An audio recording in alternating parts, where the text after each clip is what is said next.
The Olsinsksi Law Firm is an official sponsor of Top Bin 90, specializing in personal injury, criminal defense, DWI, family law, and workers' compensation. The Olsinsksi Law Firm provides professional, trusted legal services to clients facing a variety of challenges. With a team of experienced attorneys dedicated to protecting your rights, the Olsinsksi Law Firm is the legal support you can count on. Hi, I'm Justin Olsinsksi, the founding partner of the Olsinsksi Law Firm. Me and my wife started this firm back in 2010 with the sole purpose of providing excellent service to our clients, giving our clients a personal touch because we had worked in bigger firms where we saw that not happening. We handle criminal defense matters, civil personal injury, wrongful death, workers' comp, and family law matters. We have a team of attorneys that care about the outcome of your case, and we will fight to make sure that you get the justice you deserve. Hello and welcome to episode 25 of the Top Bin 90 podcast. We are literally less than 24 hours away from Charlotte FC playing Atlanta United at the Bank. We have a very special episode today. We're at Noda Brewery, a powerhouse amount of people on this table. I'm going to start to my right with our co-host, chief editor of Top Bin 90, an early investor in Patrick Agyemang stock, Mr. Brian Bam Maurer Media. How are you today? I'm pumped, man. I'm pumped. I'm really excited to be here. This is an awesome event. Glad to be a part of it. Nice. Also, we have, for the first time ever on the show, one of the guys that probably is the first to every Charlotte FC merch, a member of Mint City Collective, Mr. Matt Swift. How are you today? Good. Thanks for having me on the show. Nice. Awesome. And last but not least, we've got what I like to consider MLS royalty, the Scoop King himself, one of the best mustaches out there, one of the hardest working people. Mr. Tom Bogert, how are you tonight? Cheers, guys. This is great. I'm happy to be here. Look, you guys making fun of not making fun, just talking about mustaches. I can't compete with your beards. So I had to go to a different category. That's where I'm at right now. Nice. I love that. So tell us, flying in today, you're coming to this specific match, Charlotte versus Atlanta. How excited? How did everything kind of line up for you? I needed an excuse to come to Charlotte, and that's where it started. And I was like, you do the thing where you say, no, I'll get there, I'm sure I will. And I said that last year, and then I didn't make it. And that's nobody to blame but myself. So this year was like, gonna make it happen, want to do this more. And then it was like second week of the season, I was like, wait a minute, I don't have anything going on in my life. Like, I will have watched all 15 games from week one. And even before knowing that this game kicks off at 2 in the afternoon, I had already booked my ticket. I was like, I don't care. I'm coming. I want to watch this game.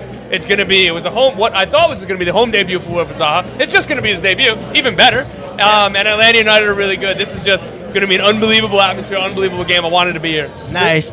This is Tom's long-winded answer of saying Sir Minty sent him an offer he couldn't refuse. That's right. Less an offer and more of a threat. Yeah. Listen. It wasn't a question. Yeah. When we're looking at the landscape of MLS, I would say Charlotte FC fans are really, really big fans of Tom Bogert. Why is that?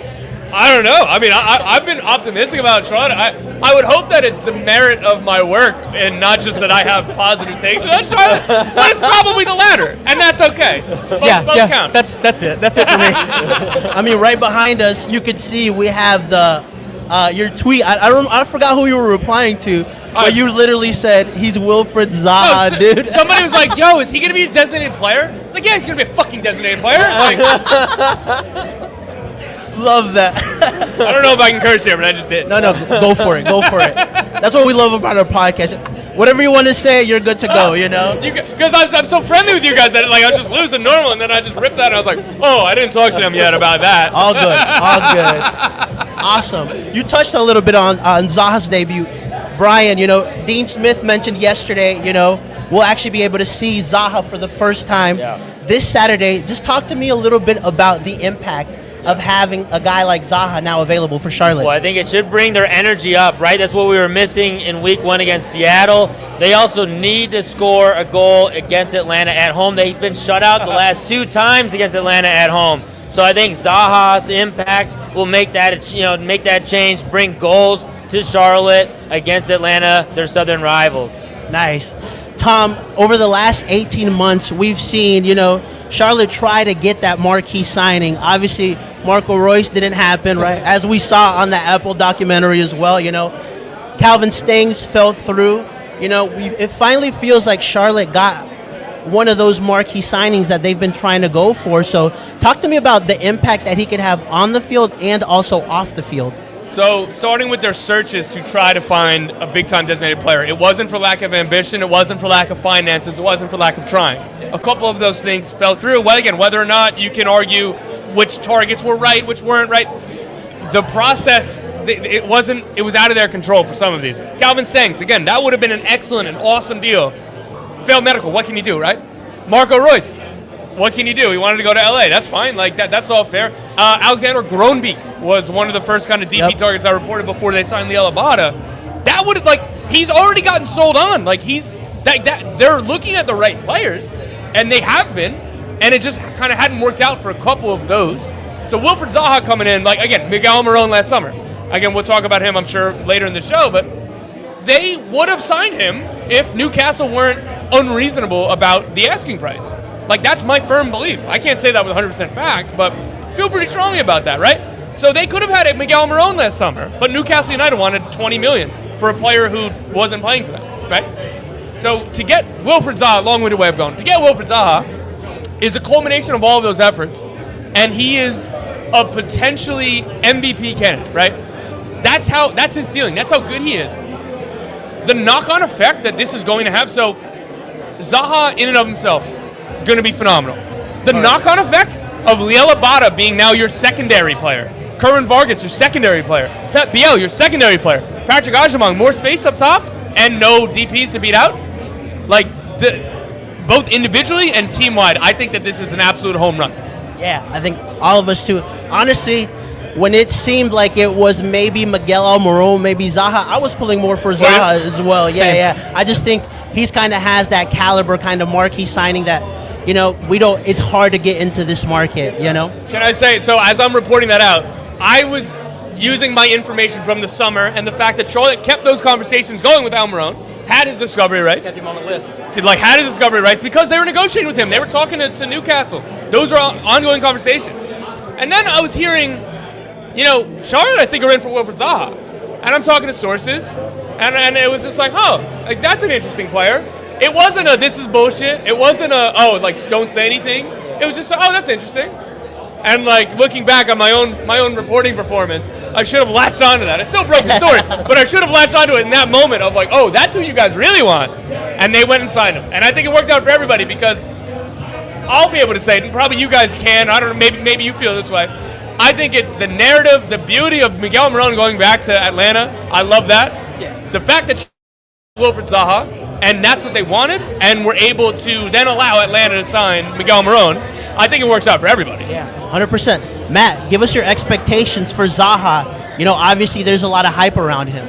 Well, he said himself in the marketing promo that he plans on winning man of the match every single day. And I'm like, yes, please, pump it in my veins. So the thing about signing him too, that opens up, I think, what you were saying, it's going to open up Patrick, it's going to open up Pep Biel in the middle and Abada on the other side, because we've never had a player that defenses really have to plan around. When Zaha gets the ball, defense is going to turn their head and it's going to leave space open. So I think that's going to be huge for us. So we've never had that.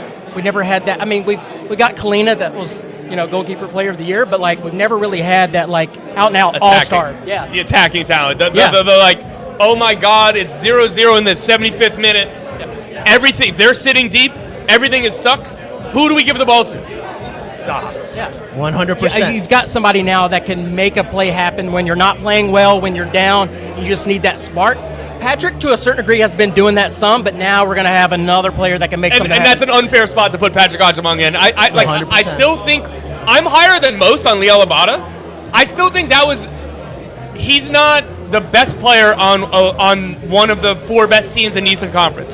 Maybe he will be that, but to ask him at his age when he came in last year. And so now, I think we're going to see the best of Liel Abada with this too. So that's why I think this is a home run. Again, not to just be overly positive, overly optimistic, right? There are risks. It could go wrong. It went wrong at Lyon. I don't think it's going to go wrong here, but those are the drawbacks. If he's not totally bought in, he is bought in right now, but maybe something changes, right? I just don't want to be accused of coming on your show and like talking about how great. You heard Tom. We're going to win the league. I was like, that's what this signing is, man. Like this team. The only thing that Charlotte missed last year was an elite attacking talent. And a guy who's done it before, right? So he's also, a lot of DPs that come into MLS haven't led a team before, right? They might have been a really talented player, but a supplemental player on a really good team. Like Bernadeschi is a good example of that, right? He was never the main guy, right, in Italy, but when he came here, so he had like a little bit of trouble being the leader of that Toronto team. I think Wilfried Zaha has done it for a decade at Crystal Palace. He's been the main guy for a long, long time. He knows what the responsibility of that role is. And so I think that's another big piece of it, the mentality piece. He knows how to be the guy, know how to demand the rock in the right moments. He wants it. Yes. Yeah. The thing is, too, is like, as an Arsenal fan, when we would play Crystal Palace, sorry to hear that. I would absolutely, I hated Zaha. I hated playing against him. He was one of those players I was like yelling at the whole time. I cannot wait till our opposing fans boo him. I'm just gonna bottle up and drink it the whole time. Like he's that type of player, and I can't wait for it. That's such a good take. I love that. You guys touched on it. I want to talk a little bit more about that attacking punch, both from Charlotte FC side and also Atlanta United, right? So when we're looking at Charlotte, everybody here is talking about our 4 players. We're talking Liel Abada, we're talking Patrick Agyemang, Wilfried Zaha, and Pep Biel, right? Last weekend, we saw Atlanta and, their Starbucks order, number 2, Latiloth, right? He looked like a quality player. Obviously, they brought in Almiron. Talk to me about, Tom, about the expectations for these 2 attacks this season. So, for me, Atlanta and Charlotte are in my top 4 in the East. Like, I feel very strongly about both these teams. So, for Atlanta United, worrying signs against Montreal defensively, I think that they're going to iron it out, but it never quite got there last year. So, talking about the attacks, Latte Lot, man, like, he's so good. Like, look, Atlanta United, I think, would tell you, in a perfect world, maybe we overpaid a little bit. Maybe. We love them, but maybe we overpaid a little bit. And they were kind of like, we don't care. Let's say, if they sign that $2 million, they can't add it to the salary cap. It was at the point where we believe wholeheartedly, this is the guy. Let's go get him. They were in for Edison Oduar. They were in for Arthur Cabral just a little bit, but this was their guy the whole time, and he delivered in week 1. It's not like his physicals jump off the screen, right? Like he's good. He might be the fastest player in MLS, and there's a lot of fast players in this league. His intelligence, his movement, his timing of his runs, his ability, like that second goal, it was a mistake by Montreal. He had to be there. He had to sniff that out, right? Like, so I just don't want to get caught up in a situation where it's like, oh, he's really fast and he's really strong. Like, that's cool. No, he has so much more to his game, too. And that's why he could be, like, transcendent for this team. And Miguel Almiron, he wasn't good against Montreal. I have no worries about him. None whatsoever. So these like, Atlanta's attack, I don't care if you put 2 of us around those 2 players, they're going to score 100 goals. Like, not literally. Hey, I can kick pretty hard. 100 goals, Charlotte's winning the league. Tom Bogert's here with hot takes. I was going to say $1 billion, and I don't know. I was like, wait, 100. That almost sounds close enough that I'm being serious. Nice. Matt, obviously, in the past, let me just talk for myself. We've moaned a lot about the ability of getting marquee signings. Up top, it felt like there wasn't enough. How excited are you going into the season, kind of seeing that front 3? Because to me, it feels like they all have something to prove. Pat has to prove that he could be the starting 9 for Charlotte. Right. Pep Biel has to prove that. I mean, he's only here till August, so he has to prove that he's the player to be here more long term. Right. Wilfried Zaha, first season with Charlotte. Liel Abada, that he is also a player in this team. Well, I think, too, we keep talking about raising our standards, right? I think the people that we have on the bench to be able to do that, and I think no one's going to get comfortable now, but Abada, Pep Biel, they have to prove something this season. I think now is the time to either put up or shut up for them, and we'll kind of see how we get to the summer, and we have that other DP slot. So we'll see. There'll be some decisions to make, but I'm excited now that we have Zaha on the team and how that's going to open up everything else.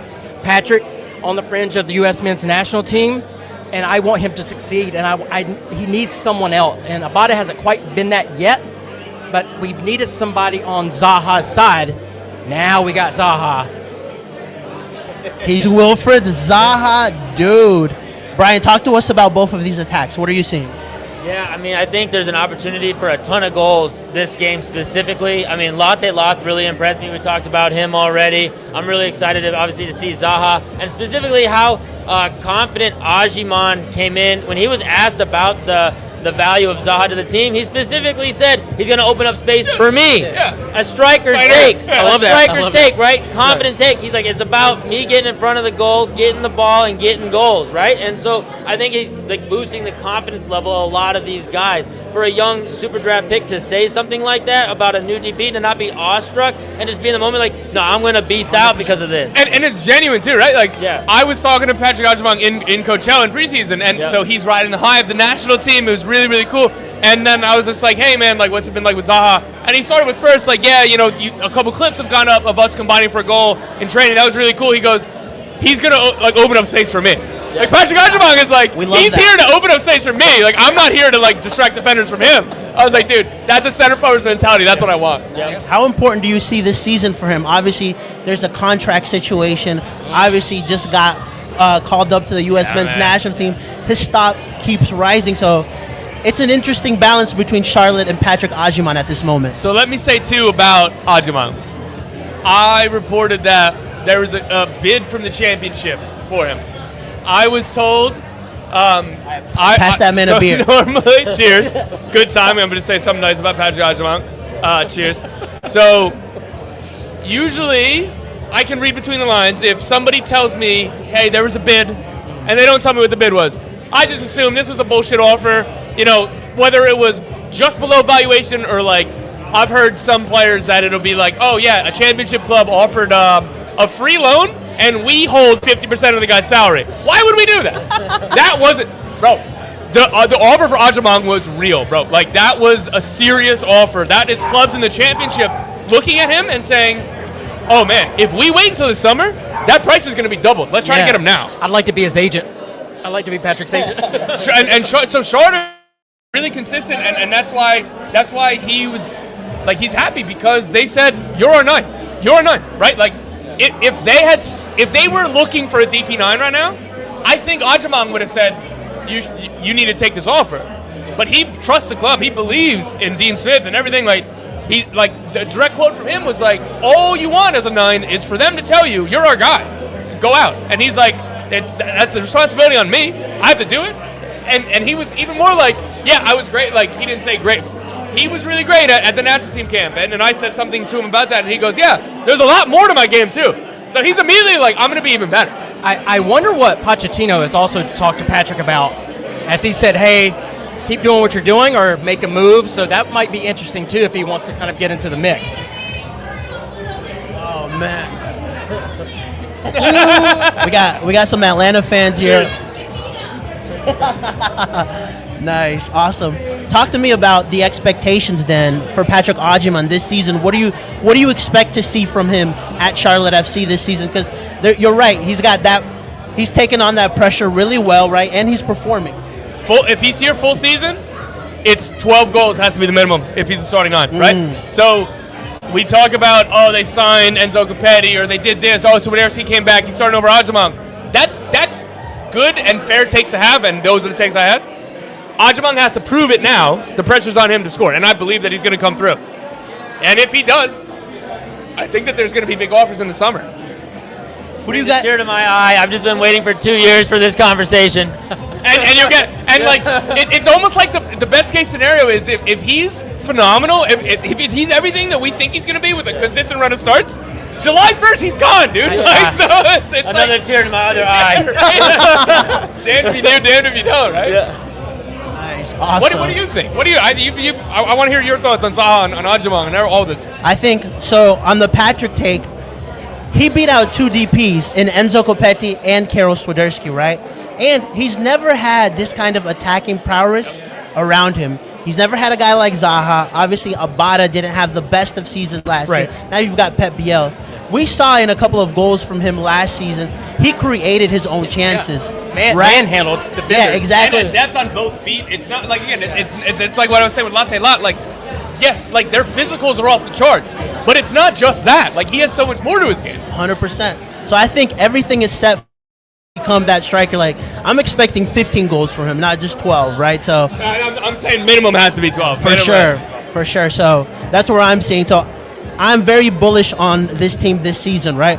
Obviously, after that Seattle performance, wasn't the greatest, Brother, but, you know. You got a point on the road at Seattle with no Zaha. You take that and run away, and you don't even need to look at game tape. Hey, man, we got out of there with a point. Yeah, I would throw that game out the window and then see how the team is going to be this weekend. But you know what I also like, Tom, that both Dean Smith and, Adilson Malanda came out and said this wasn't good enough, right? Yeah. So that shows you the level of expectation these guys have that say, hey, I want to go to Seattle, I want to go to Miami and give these guys a game. We don't want to just feel lucky to get a point. So I love that mentality from these guys.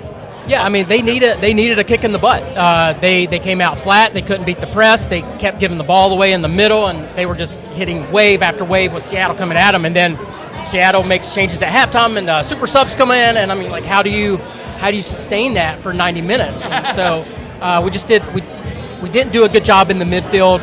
Just quickly turned the ball over. So it was a night to forget, but we got a point, and now we're playing at home. So yeah, like Tom said, take that point, right? On away, man.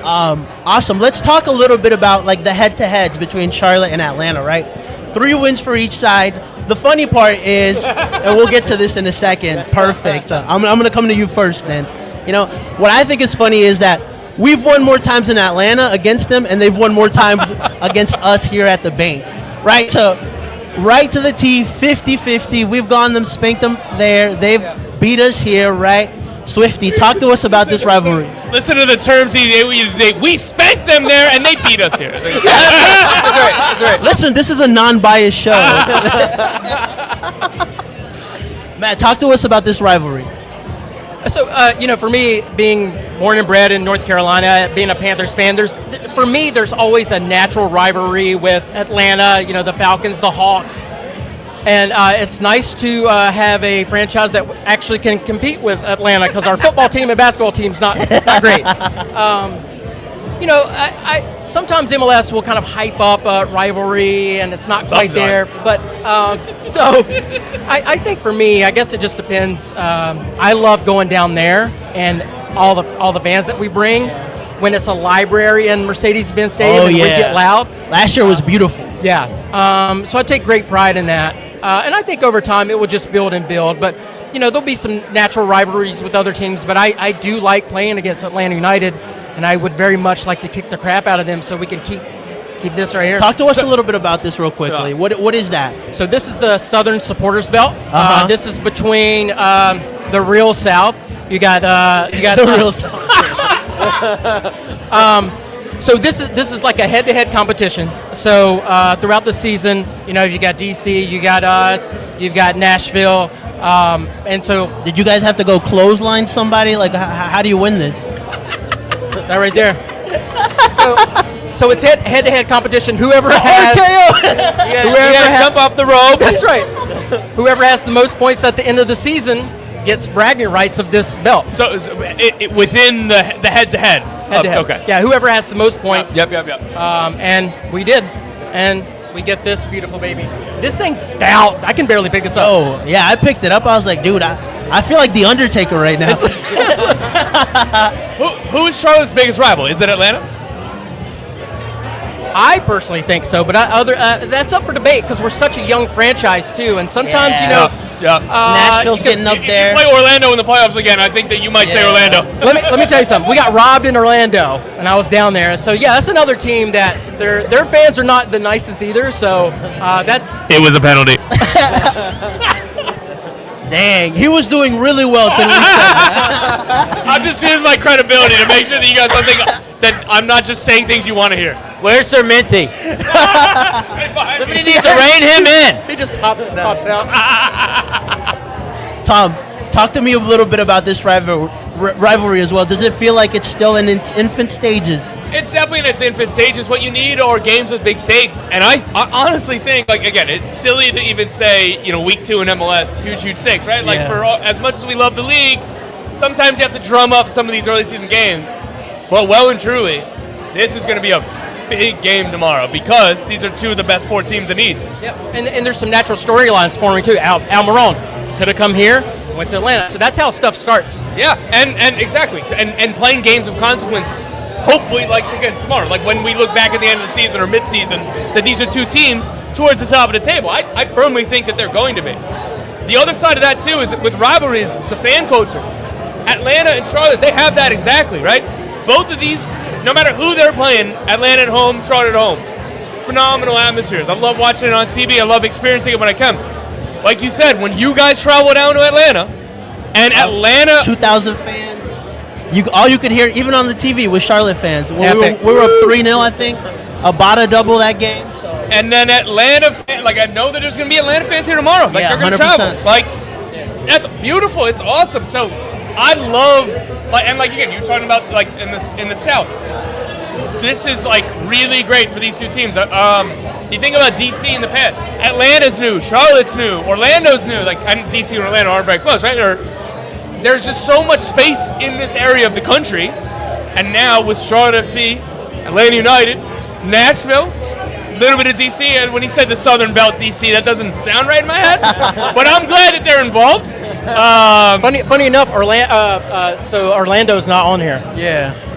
So it's DC instead of Orlando? Okay. I don't know why I keep saying Orlando. Probably just because Florida's its own country. Yeah, that's the thing. Because I look at Miami as a global city, as more of cosmopolitan, and I just look at Orlando as the South. Disney World in the South. And we talked about how it's an early season game, so it's kind of hard to build the hype around a rivalry match in this stage of the game. But I think it is there because the expectations were set by both these teams early in the offseason, and so this game matters because it's about meeting those expectations, right? Charlotte went into this preseason. Dean Smith, Zoran, the players said, we're aiming for top 4. We're aiming for trophies this year, right? High expectations. Atlanta spent over $30 million this window. That just establishes high expectations. You don't spend that much money unless the most in one window in league history. Yeah, exactly. So it's insane. So those expectations are set, and so it's a matter of just who can meet them tomorrow. Nice, yeah. Let's talk a little bit about tomorrow. First home match of the season, right? Charlotte last year, 9 wins, 4 draws, only 4 losses at the bank, right? How important is it going to be? I'll start off with you, Matt. Making sure that, the Fortress stays a Fortress this season, right? If their aspiration is to be top 4, we better have a really good record at home. And I put Charlotte against anybody when we're at home. I mean, you have to. I mean, the MLS rule is you win your home games, and then you get lucky on the road against Seattle, and that's how you go from 5th to 3rd, right, and above. But you have to look at that beautiful bastard. Sir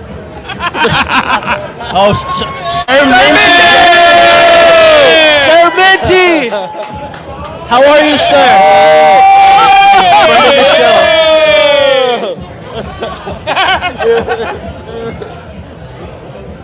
All right, hold on. That's for you. Where are you going? Good to see you, Sir Minty. Did you lose some weight?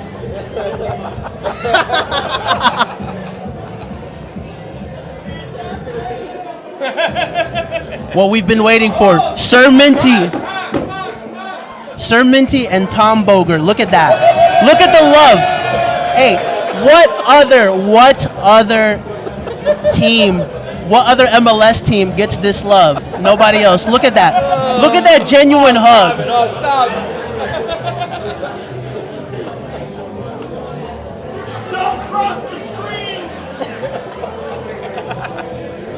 Hey, Sir Minty, we just need to make you aware. Tom Bogert said that Orlando game, Orlando versus Charlotte, he said that Orlando, the penalty, he said it was a penalty in Orlando. What do you have to say?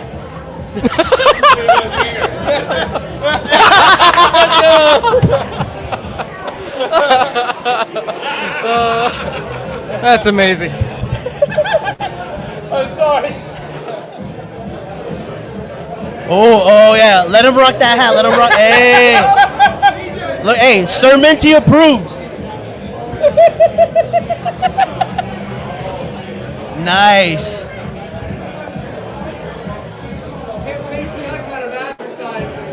You can't. That's all strategic marketing right there. Eric Krakauer, everybody. Oh, there you go. Oh, we love that. We love that. Oh my God. Oh, okay. Oh, you good? He's got some fresh kicks. Oh, he's rubbing everything.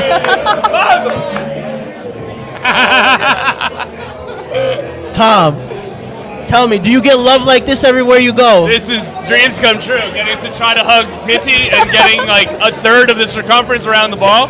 Nothing. This is what I live for. This is now what? It's all downhill from here. It's all downhill. When you said, let me go to Charlotte for the second week of MLS, you weren't expecting this, were you? When you guys were advertising the show, there's a dog that's scared of Sir Minty. Oh, he's coming around. There are children, probably aged 3 to 7, who are joyously going over to Minty and I'm seeing a reflection in myself in the 4-year-old little boy who's going over there, and I'm happy for it. I love that. Man, this has been great, so far. I'm trying to remember what we were talking about. Home. Me too. Yeah. The playing at home, how important that's going to be this season. You touched on it. Somebody like that.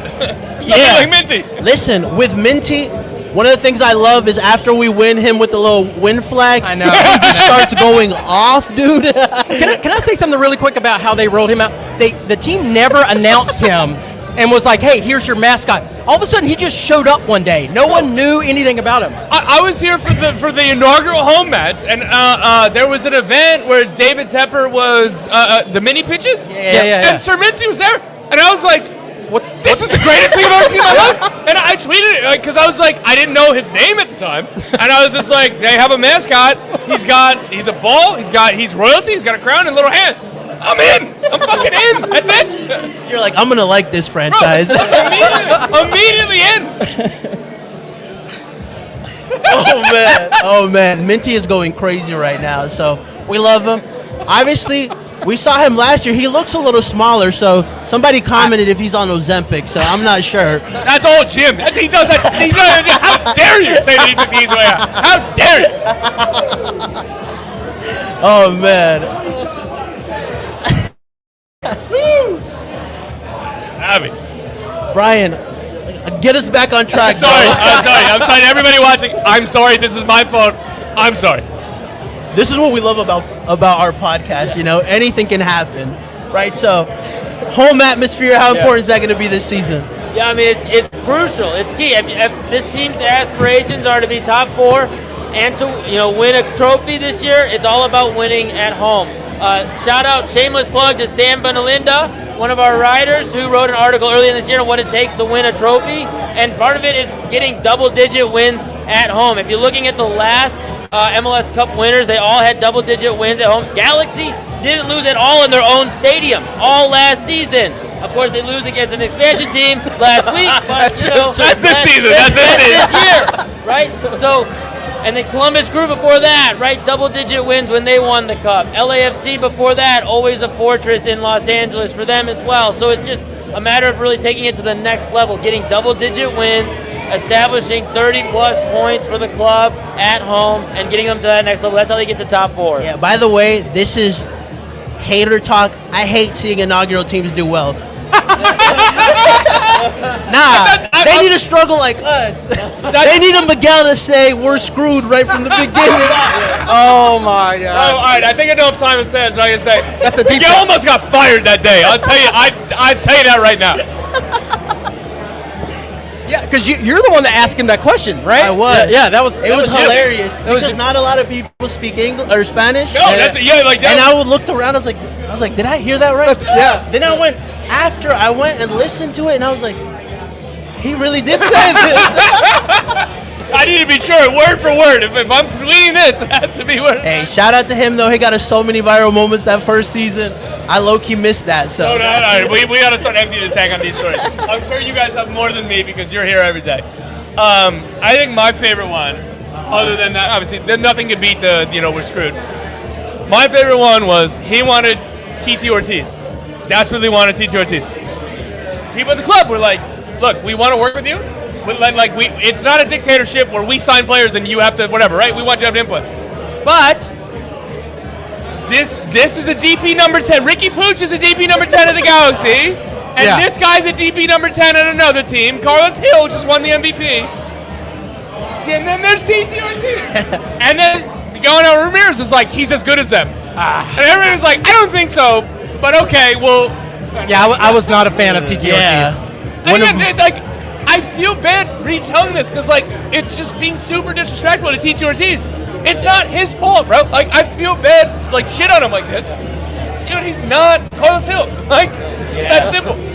Listen, we were screwed for a second, but I think we're all good now, right? All good you now. Got any interesting take like Tom's, I remember Matt's, of, the 3 seasons so far that you could think of? Just his outfits. I remember this turtleneck thing that he had on, and It wasn't Charlotte outfit. it was interesting. But he had some weird takes on players like TT and Alan Franco, Jordi Alcivar. I'll say I bought in a. Harry Potter was good. I brought in a Jordi Alcivar. I bought in. I was wrong on that. I'm glad we have moved on from Miguel. I'll just say that. There were 2 moments for me that really shocked me about Mar. One was when it was. Oh. Look, he's getting all the love tonight. Sir Minty hat, a Sir Minty. Yes. Hey, zoom in on Tom. That's amazing. Zoom in on him. It's on the right one. Can you do that one more time to that camera? Are you ready? Let me know when you're ready. Look, there you are. Oh, we love that. You're losing subscribers by the second. Listen, we got 500 people on, so people want to listen to what you have to say. Listen, they don't want that. Whatever I just say, they don't want that. Nice. What were you saying? Yeah, so Where were we again? What's going on? I just remember who was talking. I don't remember what we were talking about at this point. It's key. At least we know who's talking. Yeah. So Miguel Angel Ramirez, 2 moments for me was one when they lost 3-1 against the New York Rebels in the U.S. Open Cup, and he went on the post-match pressers like, "This is the closest we've looked to playing in my game model so far." That's right. And then the other one was later on. After that, they lost, and they were like, how are you going to improve the attack? And he's like, "I'm not Harry Potter." Yes, the Harry Potter. Harry Potter. He was a gold mine, He was a bright light. He was in great a dark content. time. He was box office content. Dude. I wouldn't have wanted to be there. Box office from afar. That's hilarious. That's so good. My God, I forgot about that one. That goes to show you, Charlotte FC's come a long way, right? This is what's exciting for me the most is that this is the first year that there's actual expectations and there's something behind it versus let's pray that we have a good season. Hope. Yeah. I will say one of the things I do like about this front office is that when they make a mistake, they move on pretty quickly from players, staff, everything. I feel like we've done a good job of moving players off when needed to, and coach. Totally agree. I totally agree. All right. So while we're going down the memory bank, so when Christian Latanzio, what he did as interim was awesome, excellent. He earned that job. I was one of the people clamoring he should get that job. Yeah. I think we were all in agreement for a while. And then everything good that he did as interim, he loses his mind. he decided that I need to be smarter. Brand Bronico is that left back center mid, and what are we doing? Brand Bronico is such a good player. Play him in center mid. Let's not overthink this, right? It's almost one of my favorite clip that's coming from the Apple documentary, the Untied. Pat Noonan is just kind of talking to the camera about all these people who get deep philosophical and all that. It's what are you doing? He's I don't know, man. It just feels disingenuous. He's look, man, just score a goal, set your team up. It's not that deep, right? He goes, oh, maybe I just don't have the vocabulary to say some of these words. He's I don't know. And then they cut to a clip of him at training, and he goes he's mic'd up, and I guess a striker was yelling at somebody. He goes you telling everybody what to do. Score your goals, motherfucker. Score your goals. And I'm dude, that's the coach I want. I love Pat Noonan. It's such a random one. I love Pat Noonan. Nice. I mean, from Latanzio, I love the "We're not Real Madrid" quote. That was amazing. I was like, wait, we're not? Whoa! Oh shit! I need to rewrite everything I was gonna write here. We're like, well, Camavinga plays a left back sometimes, so maybe we are, And then he had Nathan Byrne at center back at one point too. Yeah, that was right. There were moments there, right? You got to be the ball player out of the back. The good thing about being national is that when shit like that is happening, I can just tune out. Like, that team ain't making the playoffs, or that team is, bro. This seems difficult to be there. Like my guy Ben Wright at Nashville, things were pretty bleak last year, and my guy Ben Wright was still in the press box every week, and I was like, I feel bad for you. You are a better man than me because I am not watching this team. There are 14 other games on tonight. It ain't gonna be one of those I'm watching. We got a lot of questions for you in the chat, Tom, so I saw you guys laughing. I'm sure that wasn't good for You're me. just getting to those 45 minutes in. There's pretty probably much. 1,000 of them by now. I'm good. All right, here's a couple. All right, Tom, your favorite New Jersey this season? New Jersey? Yeah. Like the state of New Jersey? RSL checkered, beautiful. Okay. The Charlotte black is beautiful. I think this is a little controversial. I love the LAFC white with the gold, like the gold numbers and the gold trimmings. I don't think a lot of people like that one. I like that one. And oh my God, LA Galaxy away. Yes, that's my favorite. That's beautiful, man. Besides us, of course. For sure. Obviously, goes without saying. All right, has Tom tried Bojangles? No. Oh, God. That's an important question. I'm gonna need to make that happen this weekend. Get ready to learn Bowberry, buddy. Yo, even got the producers going. Yeah, Cisco's out here laughing his ass off. Nice. Okay. What else we got? Come on. Yeah. I think I missed some.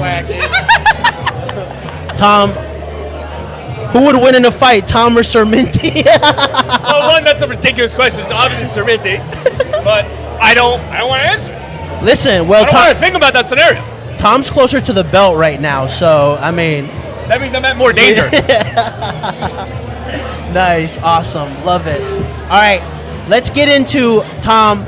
Talk to me about, how does Charlotte rank amongst the teams in MLS? And one of the things that I've been talking a lot about recently is for Charlotte to compete in that kind of tier 1 of MLS teams, your Seattles, your LA Galaxy, right? You have to go and compete toe-to-toe with these guys. They have the right attitude. Dean Smith yesterday on the press conference said, we're still looking for a left back, right? We'll probably add another striker, right? Just to build depth, right? So what are you seeing from this team? How close are they to that tier 1 of MLS? So the two things they need to do that or they want to do that, it's not integral to my overall view of them. So for me, I have them top 10 coming into the season. Right. As a level of respect, I break it down by tiers. The top tier are like the apex contenders, and to be respectful to them, it's Cincinnati, it's Galaxy, it's LAFC, it's Miami, it's Seattle. Yep. I think all those teams, like, I'm really, really high on Charlotte. I'm high on the Red Bulls. I'm high on Atlanta. Those are the 3 teams I have in that next tier of, like, I see it, and I believe in all 3 of them, but it would be disingenuous for me to put them with Miami, and, like, LAFC, and, like, I think Columbus is in that second tier because, like, I'm just waiting for them to sign more players. So, for me, Charlotte are there. I think they have all the ingredients. The biggest thing and the most elusive thing is finding the game-changing player, the Zaha. So, all of my take is riding on Zaha, like, and that's kind of part of it too. If he stinks, if it doesn't work, I strongly believe it will work. But if it doesn't work, they're a really solid team.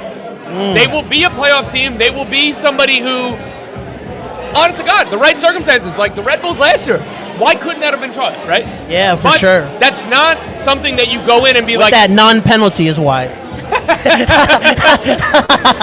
But so like, that's one of those where you try to put yourself in a good spot. Right? Red Bulls, nobody expected them because they were bad over the second half of the season. They were bad, right? But Miami gets eliminated. They eliminate Columbus. Cincinnati's out.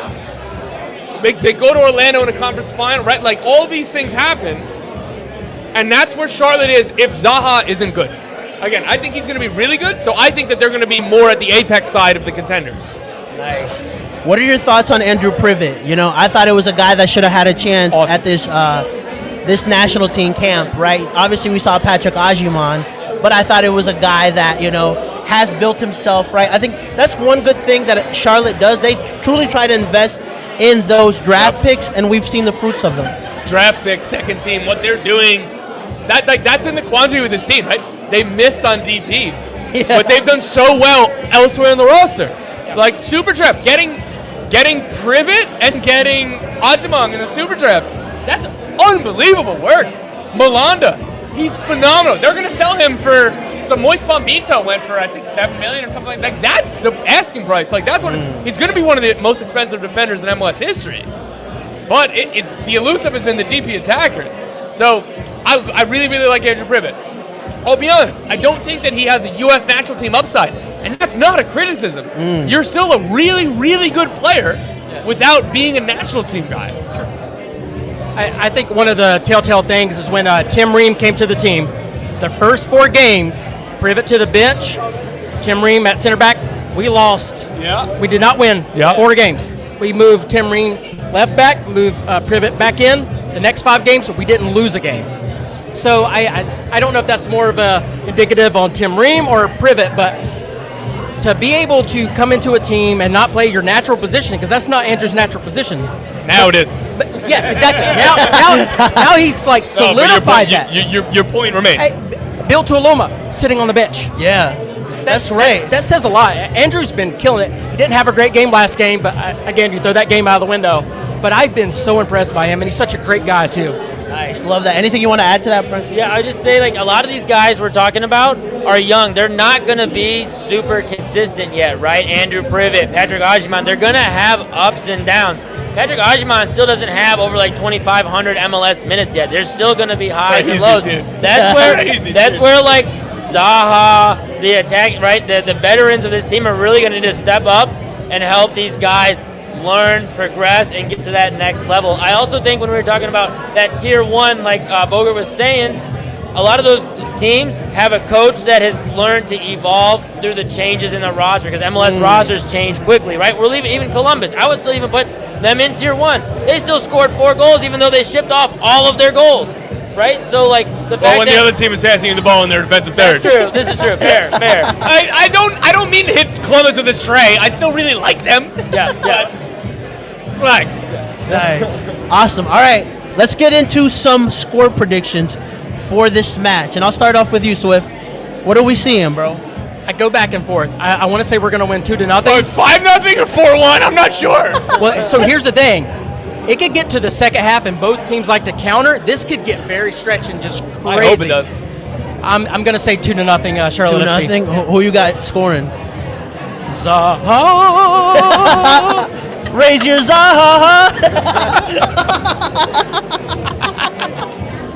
Brian, talk to us. I'm sticking with 2-1. 2-1. Zaha, Agyemang, and Almiron. Nice. Mr. Bogert, what are we feeling? I want to say something like 3-2 because like that's what I'm rooting for. I'm rooting for an up and down game, but I think the Charlotte defense is too good. Yeah. I'm gonna go 2-2. I'll sit on the fence here. I'll take a draw. I'll take a high-scoring, entertaining That'll draw. be the first draw in the history between these We're teams. due. That's what that means. Nice. Awesome. Well, I'm going 3-0. Woo! Zaha goal. We'll see a Westwood banger. And a Charlotte FC cult hero own goal will come in and score off of Almiron. So Westwood is right behind own goal. So if he scores, he can get ahead of own goal in the scoring list. I'm pulling for you, Westwood. Oh, man. Nice. Pull for your own goal. Nice. One last quick thing I want to talk about is tomorrow. So Ally has their savings bucket challenge at the bank, which is pretty cool. So if you can see me there, I'm ripping it, bro. You see that? We even had a Didier Drogba-esque celebration. When you see, this is why we're top bin 90. You're really hot. You're really like straight up. Like there's no low center of gravity. Your center of gravity is very high in this clip. His is low. The person who's knee sliding was low. Look at that. That looks better than the last. I'll be honest with you. Great. That looks like pinging one, even though we can't see it going to any of the corners. Oh, man. Anyways, it's at the concourse, section 125. right? The cool thing about what they're doing is you'll have that virtual goalkeeper, right?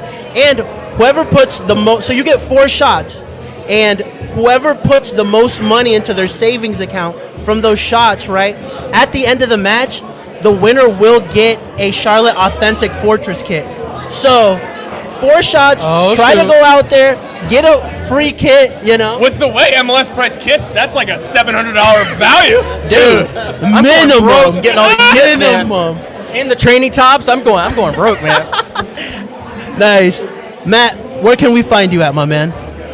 I am at Matt Swiftness. I am co-host of the Mint City Soccer Show, so you can find me there. Also, do a bunch of stuff with the Mint City Collective, so yeah.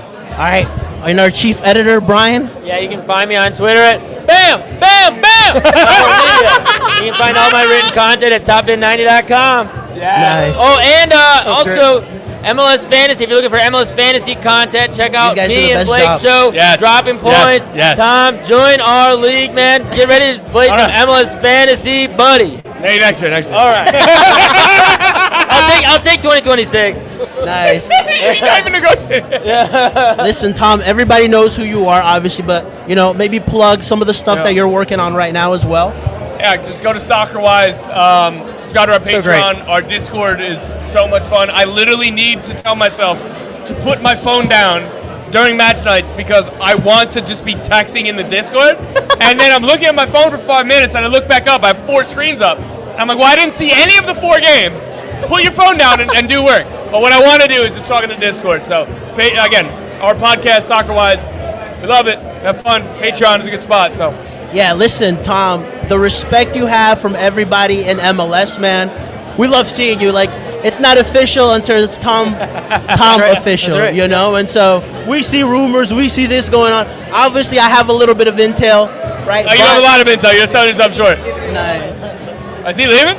I'm going to have to watch Yeah, for this with one. that said, we end our live. Thank you, guys. Thank you guys so much.